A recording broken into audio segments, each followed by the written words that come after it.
Tuko na microphone hapa. Wapi msinyasho microphone?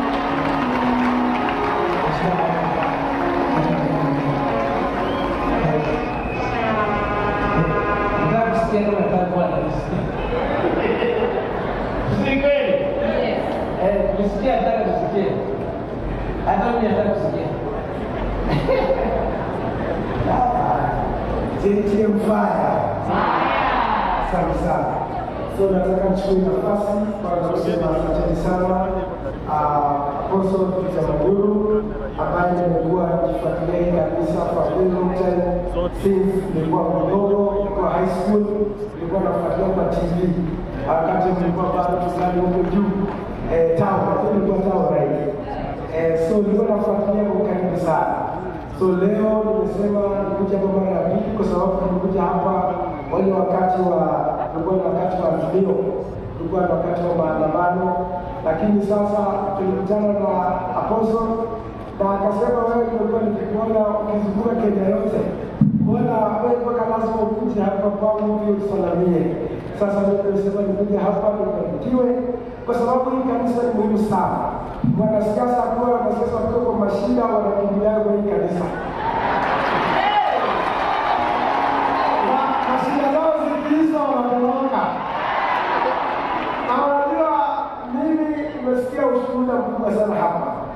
Na nimesikia ushuhuda mkubwa ambao ulikuwa hapa kwa sababu mimi ni yule kijana ambaye nilichaguliwa kama sina chochote.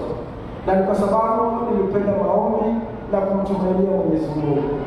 Sasa wakati napoona watu wanakuja katika altar hapa, na mimi Mungu anaenda kutenda. Wakati wanakuja kwa Mungu anaenda kutenda. Na wakati nimekuja hapa, mama alikuwa anahubiri Injili. Na hiyo Injili ilikuwa kama imenigusa sana. Ikisema mambo ya mafuta. Kwa sababu hiyo ndio mambo ambayo nimekuwa nikiambia watu huko nje ya kwamba mimi Peter Salasia ndio nimetoka mafuta ya kukanisha Wakenya wote pamoja. Sasa nataka Apostle tuombee nchi ya Kenya, kwa sababu nakumbuka wakati nilipoanza kuongea kutafuta kiti cha ubunge, nilikuwa naambia wananchi wetu wa Mumias ya kwamba Mungu amepaka mafuta, ya kwamba mimi nitakuwa MP wenu.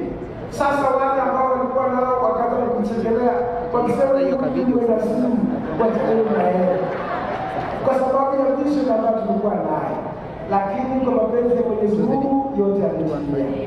Na sasa leo tumefika hapa, tunataka siwezi zidi kuongea kupita hapo, kuombea tu na timu yako ili tukaweze kupiga magoti hapo, kwa sababu hii ndio kanisa limenishangaza sana. Tumetembea kwa makanisa yote, lakini hapa imenishangaza.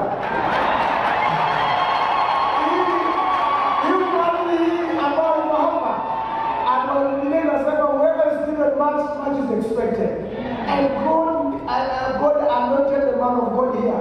Akasema amepatia nguvu ya kulinda hawa wote hawa